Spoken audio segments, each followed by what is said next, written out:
विशेष करके हर एक मसीही जीवन में दो प्रमुख भाग देखने के लिए मिलता है।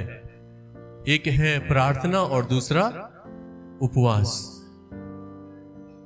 प्रार्थना और उपवास हर एक मसीही भाई बहनों के जीवन का एक उत्तम कड़ी है। प्रार्थना और उपवास हर एक मसीहियों का बहुत जरूरी, क्या बोल सकते हैं हम, कड़ी। जैसे बहुत सारे लोग हाथ में कड़ी पहनते हैं, उस रीति से ये कड़ी के समान हर एक विश्वासियों के जीवन में बंधी हुई है। अगर कोई विश्वासी है तो उसे प्रार्थना करना पड़ेगा। कितनों ऐसा विश्वास करते हैं? विश्वासियों को प्रार्थना करना पड़ेगा। अगर कोई विश्वासी है तो उसे उपवास भी रखना पड़ेगा। इसे भी हम लोग जानते हैं, उपवास भी रखना पड़ेगा। उपवास बोलने से ही, सुनने से ही हम लोग क्या समझते हैं? खाना नहीं खा सकते, कुछ अच्छा नहीं पी सकते, कुछ अच्छा भोजन नहीं कर सकते, और उस दिन हम लोग भोजन का त्याग करते हैं। यही हम लोगों ने सीखा है, यही अभी तक हम लोगों ने देखा है। लेकिन वास्तव में उपवास उसे नहीं कहते। वास्तव में वो उपवास नहीं है। भोजन को छोड़ देना, पानी नहीं पीना, भोजन का त्याग कर देना, ये उपवास नहीं है वास्तव में। तो वास्तव में फिर उपवास है क्या? তাহলে একটা প্রশ্ন আমাদের মনের মধ্যে আসতে পারে, তাহলে উপবাস মানে কি? উপবাস বলতেই আমরা বুঝতে পারি যে আজকে সকাল থেকে বিকেল অবধি আমরা রান্না করব না, খাবো না, প্রার্থনাতে বসবো, এটাই আমরা জানি। কিন্তু ঈশ্বর আমাদের উপবাসের অর্থটা আলাদাভাবে আমাদের বুঝান। परमेश्वर उपवास का अर्थ हमें और आपको कुछ अलग तरह से समझाता है, जिसे हम समझ नहीं पाते। उपवास का अर्थ है कि अपने जीवन में उन हर एक कमी और उन हर एक चीजों से बाहर निकलना जहां पर हम फंसे हुए हैं। आज अधिक से अधिक मसीही लोग इस जगत में जकड़े हुए हैं, फंसे हुए हैं। অধিকাংশ মানুষ আজকে আমরা দেখি এই জগতে ফেসে রয়েছে বিভিন্ন প্রকারের বিষয়তে, বিভিন্ন প্রকারের কাজে, কথাতে তারা ফেসে রয়েছে, আটকে রয়েছে। কিন্তু ফাস্টিং এর অর্থ হচ্ছে কি সেই জায়গা থেকে বেরিয়ে আসা। उपवास का अर्थ है कि आप उस जगह में जहां पर आप फंसे हुए हैं, जहां आप रुके हुए हैं, जो बातें आपको रोक रखी है, उन बातों से बाहर निकलना, সেই সমস্ত বিষয় থেকে বেরিয়ে আসা। मतलब हम यूं कह सकते हैं, उपवास का अर्थ है कि अपने जीवन में हर बातों को घटाना, सब्सट्रैक्ट कर देना। कौन सी बातों को? जो मेरी आत्मा के लिए उचित नहीं है, যে বিষয়গুলো আমার আত্মার জন্য প্রয়োজন নেই, সেই বিষয়গুলোকে আমাকে কি করতে হবে? সাবস্ট্রাক্ট করে দিতে হবে। সাবস্ট্রাক্ট মানে ঘটাও। বাংলাতে কি বলি আমরা? বিয়োগ। আরে অ্যাড, সাবস্ট্রাক্ট যাকে আমরা বলি, তো যোগ করা, বিয়োগ করা আমরা বলি। তো বিয়োগ মানে কি? লেস করা, মানে সরিয়ে দেওয়া। তাহলে এক একটা বিষয় যেটা আমাদের জীবনে, যেটা আমাকে চারদিক থেকে ঘিরে রেখেছে, সেই জায়গা থেকে আমাকে কি হতে হবে? বেরিয়ে আসতে হবে। আজকে আমরা হয়তো উপোস করছি, সকাল থেকে বিকেল অবধি তো না খেয়ে থাকছি, প্রার্থনাও করছি, কিন্তু সেই জায়গাতে ঠিক সেইভাবে বসে রয়েছে। हम उपवास करते हैं, भोजन त्याग करते हैं, लेकिन उस जकड़े हुए जगत में जहां पर मैं फंसा हुआ हूं, मैं वहीं फंसा हुआ हूं, लेकिन उपवास रख रहा हूं। और उस उपवास से मेरी आत्मा का कुछ भी लेन देन नहीं है। कई बार हम लोग ऐसे समझते हैं, उपवास करेंगे, ओह पवित्र आत्मा मुझे मिल जाएगा, ओ परमेश्वर का 9 दान वरदान मुझे मिल जाएगा, उपवास करेंगे तो परमेश्वर अपना सामर्थ मुझे दे देगा, परमेश्वर मुझे अपना दान वरदान दे देगा। ऐसा कुछ भी नहीं है, वास्तव में ऐसा कुछ भी नहीं है।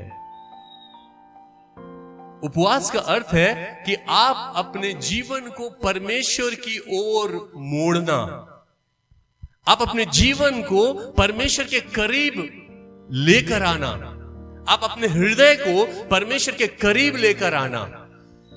या हम यूं कह सकते हैं कि आप अपने आप को दीन करना, हमें अपने आप को दीन करना। हम उपवास रखे हैं, लेकिन हमारे स्वभाव में, हमारे बोलचाल में, हमारे चाल चलन में कोई भी फर्क नहीं आता। हम लोग देखते हैं उपवास महीने महीने रख लेते हैं, 40-40 दिन उपवास रखते हैं, लेकिन स्वभाव में कोई परिवर्तन नहीं, चाल में कोई परिवर्तन नहीं, बोली में कोई परिवर्तन नहीं, आचरण में कोई परिवर्तन नहीं, व्यवहार में कोई परिवर्तन नहीं। एज इट इज, जैसे पहले था अभी भी वैसा ही है। तो मेरा उपवास रखकर क्या लाभ?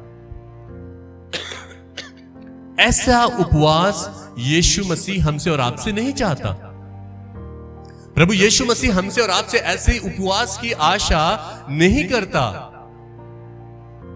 कि हम भोजन त्याग कर बैठे हैं, लेकिन हमारा स्वभाव, हमारा विचार, हमारी सारी चिंताएं पुरानी ही है। आज हमें और आपको जानना है बहुत सारी बातों को, कि उपवास आज हमारे और आपके जीवन को परमेश्वर के करीब लेकर आता है। उपवास आपके जीवन से शैतान के सारे कामों को नाश करता है। शैतान आप पर जयवंत नहीं हो पाता। लेकिन हम लोग क्या देखते हैं? उपवास के बाद भी हम लोग देखते हैं शैतान हम पर आघात कर रहा है। शैतान बहुत सारी बातों पर हमें टॉर्चर कर रहा है, बहुत सारे नेगेटिव बातों को मुझे दे रहा है, और मैं उन बातों को सुनकर क्या हो रहा हूं? डिमोटिवेट होता चला जा रहा हूं, निराश और हताश होता हुआ चला जा रहा हूं। तो मेरी ऐसे उपवास रखने से क्या फायदा?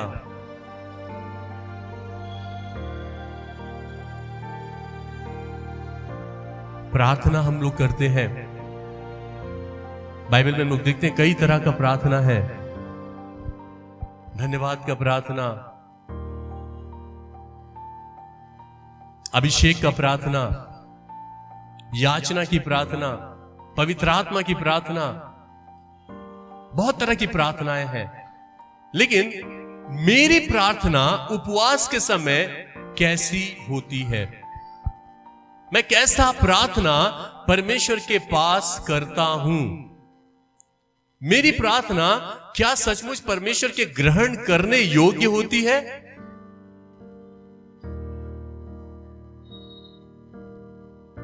एक व्यक्ति, मान लीजिए एक बहुत गरीब व्यक्ति पड़ा हुआ है, और थोड़ी देर के लिए मान लीजिए मेरे पास कुछ भी पैसा नहीं है, लेकिन मेरे पास जो पैसा है वही मैं दे रहा हूं। मेरे पास 10 रुपया, मान लीजिए मैं 10 रुपया उस गरीब को मैंने दे दिया। मेरे पास बिल्कुल कुछ नहीं था, लेकिन मैंने वहां से निकालकर 10 रुपया दे दिया ताकि वो उस पैसे से कुछ खा ले। लेकिन कुछ समय के बाद आप उस रास्ते से जा रहे थे और आपने देखा उस गरीब को, और आपके पास पैसा था, आपने 1000 रुपया निकालकर उस गरीब को दे दिया। 1000 रुपया आपने उसे दे दिया। किस आशा से? अगर मैं इसे दे दूं तो परमेश्वर मुझे क्या करेगा? आशीष करेगा। अगर मैं इसे दे दूं तो परमेश्वर मुझे आशीष करेगा। और इस आशा से मैंने उस गरीब को क्या किया? आपने 1000 रुपए दे दिया। कुछ ही समय के बाद एक और व्यक्ति आया जो बहुत धनवान था, उसके पास पैसे की किसी चीज की कमी नहीं थी, और उसने महान ठहरा। और यहां पर क्यों वो व्यक्ति जिसने 10 रुपया दिया, उसने वो परमेश्वर की दृष्टि में महान ठहरा? जानते हैं? बताइए क्यों वो महान ठहरा? उसके पास कुछ भी नहीं था, बिल्कुल। वो चाहता तो उस 10 रुपए से खुद कुछ कीन कर खा सकता था, लेकिन उसने खुद कुछ नहीं कीन कर उसने उस गरीब को दे दिया। लेकिन दूसरा व्यक्ति जो था, उसके पास पैसा था और उसने अपने पैसों में से 1000 रुपया दिया, इस आशा से कि अगर मैं उसे दूंगा तो परमेश्वर मुझे आशीर्वाद करेगा। और तीसरे व्यक्ति के पास 1 लाख रुपए बहुत बड़ी बात नहीं थी, बहुत लाखों उसके पास थे, उसने दे दिया इस रीति से कि तू ले जी और अपना जीवन जी। यहां इन तीनों व्यक्तियों के जीवन में अगर हम लोग देखते हैं तो क्या दिखाई देता है? परमेश्वर इन तीनों व्यक्तियों ने उस व्यक्ति की क्या की? आराधना की। बोल सकते ना, आराधना किया। उस तीनों व्यक्ति ने उस व्यक्ति की आराधना की, लेकिन किसने कैसे आराधना की? परमेश्वर मनों को देखता है। आप जब उस व्यक्ति के पास आए और दिए तो किस मन से आपने दिया? परमेश्वर आपके मन को देखता है। आप किस हृदय से परमेश्वर के करीब आते हैं, परमेश्वर हमें और आपको देखता है। हम जब उपवास में परमेश्वर के पास जब बैठते हैं तो किस मन से हम बैठते हैं? आज कई बार हो सकता है हम लोग जब उपवास रखते हैं तो विशेषकर बहुत सारी समस्याओं को लेकर हम लोग परमेश्वर के पास बैठते हैं। किसी के पास नौकरी नहीं है, परमेश्वर से प्रार्थना करता है कि प्रभु मैं उपवास में बैठ रहा हूं, मुझे एक नौकरी दे दीजिए।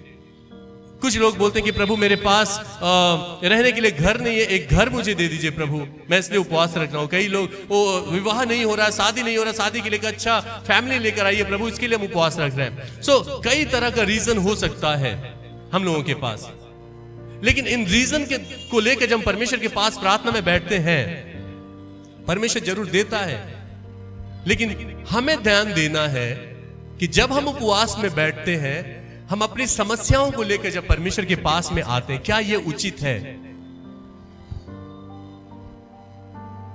क्या यह सही है? आप अपने समस्याओं को लेकर उपवास रख रहे हैं कि प्रभु এই সমস্যা রয়েছে, এই সমস্যা থেকে তুমি আমাকে উদ্ধার করে দাও, আর আমি থাকতে পারছি না, আমি সেই জন্য উপোস বসবো, আর উপোসে আমরা বসে গেছি। बोलिए, क्या ये उचित है? मैं अपने किसी समस्या को लेकर उपवास में बैठा हूं, क्या ये सही है? नहीं है। क्यों नहीं है? प्रभु सब जानता है, लेकिन फिर भी हम उन सारी बातों को लेकर बैठते हैं। আমরা জানি যে ঈশ্বর সমস্ত কিছু জানেন, আমার জীবনে কি দরকার, আমার জীবনে কি প্রয়োজন, मेरे जीवन में किस चीज की कमी है, किस चीज की घटी है, परमेश्वर उन सारी बातों को जानता है। लेकिन फिर भी हम जब प्रार्थना में बैठते हैं, वो सारी समस्याओं को लेकर परमेश्वर के आगे बैठते हैं। और परमेश्वर के सम्मुख जब हम आते हैं, हम ये नहीं जान पाते, हम ये नहीं समझ पाते कि परमेश्वर उस समस्या का सॉल्यूशन मुझे क्या देगा या क्या दे रहा है। इन विषय को, इन बातों को हम नहीं समझ पाते। क्यों जानते? क्योंकि मैं उपवास तो रखा हूं, लेकिन मेरे साथ परमेश्वर के साथ कोई भी घनिष्ठ और व्यक्तिगत संबंध नहीं है। और जब तक हम अपने जीवन से इन सारी बातों को अलग नहीं करते, हम परमेश्वर के करीब नहीं जा पाते। प्रार्थना हमारे माइंडसेट को तैयार करता है परमेश्वर के स्वरूप, परमेश्वर के जैसा। लेकिन उपवास जो है हमारे आपके हृदय को परमेश्वर के करीब लेकर जाता है। फास्टिंग जो है हमारे और आपके जीवन को परमेश्वर के और क्लोज लेकर जाता है। लेकिन जब हम परमेश्वर के क्लोज में आते हैं, तो क्या मैं परमेश्वर की इच्छाओं को समझ पाता हूं, या मेरा जो कुछ भी समस्या है या प्रॉब्लम है, उस प्रॉब्लम के विषय में मैं कोई सॉल्यूशन रिसीव कर पाता हूं? उपवास रखना अच्छी बात है, लेकिन उस उपवास में जिस विषय को लेकर मैं प्रार्थना कर रहा हूं, उस विषय का क्या सॉल्यूशन मुझे मिल रहा है, क्या परमेश्वर मुझे दे रहा है, क्या मैं उसे महसूस कर पाता हूं? इन बातों को हमें और आपको जानना है, क्योंकि अभी हम लोग जो पढ़ रहे थे वचन कि इस संसार के सदृश ना बनो, इस जगत के लोग जैसा उपवास रखते हैं वैसा उपवास ना रखो, परंतु तुम्हारे मन के नए हो जाने से तुम्हारा चाल चलन भी बदलता जाए, जिससे तुम परमेश्वर की भली और भावती और सिद्ध इच्छा कैसे मालूम करते रहो? अनुभव से।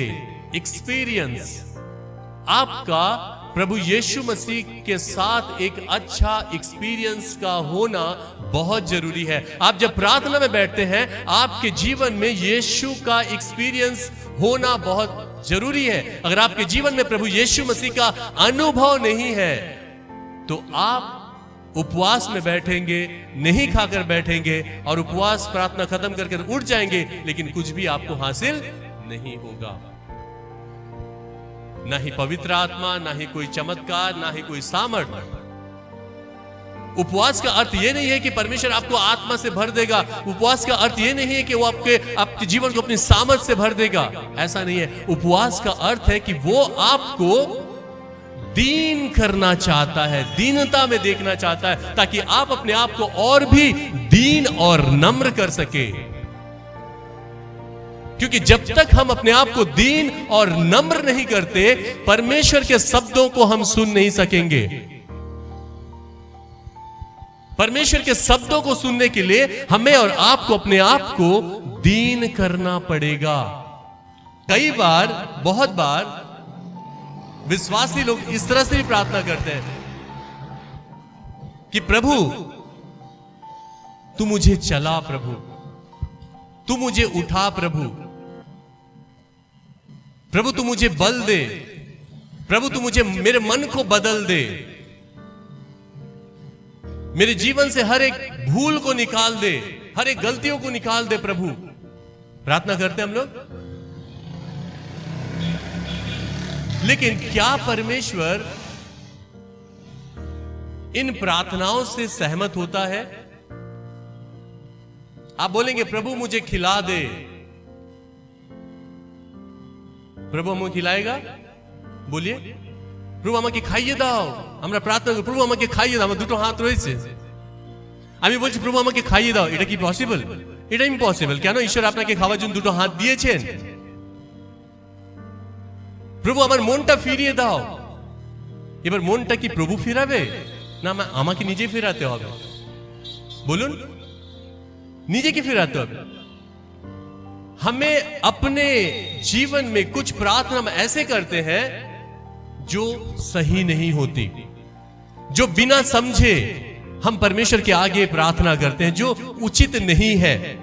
और यहां पर हम लोग देखते हैं बहुत सारे लोग परमेश्वर के आगे प्रार्थना करते हैं कि प्रभु तू मुझे दीन बना, मुझे नम्र बना। परमेश्वर आपको नहीं बनाएगा, आपको खुद बनना पड़ेगा। आप बोलिएगा प्रभु मुझे हर जगह लेके चलिए, प्रभु हर जगह सुसमाचार करूंगा। प्रभु आपको नहीं लेकर जाएगा, आपको खुद जाना पड़ेगा। प्रभु मुझे हर दिन रविवार के दिन आपके भवन में लेके चलिए, प्रभु मैं जाना चाहता हूं। आपको जाना पड़ेगा, प्रभु आपको लेकर नहीं जाएगा। आपको पहला अपना कदम आगे बढ़ाना पड़ेगा, तब परमेश्वर आपको लेकर जाएगा। आज यहां पर वचन कहता है कि प्रभु के सामने दीन बनो। ये नहीं कहा कि तू प्रार्थना कर और मैं तुझे दीन बना दूंगा, ऐसा नहीं है। परमेश्वर वचन कहता है कि तू अपने आप को दीन कर, अपने आप को छोटा कर, अपने आप को नम्र कर, तब वह तुझे शिरोमणि बनाएगा, वह तुझे ऊंचाई पर लेकर जाएगा, वह तुझे सम्मान देगा, वह तुझे आदर देगा। और ऐसा याकूब की पत्री में परमेश्वर का यह वचन कहता है।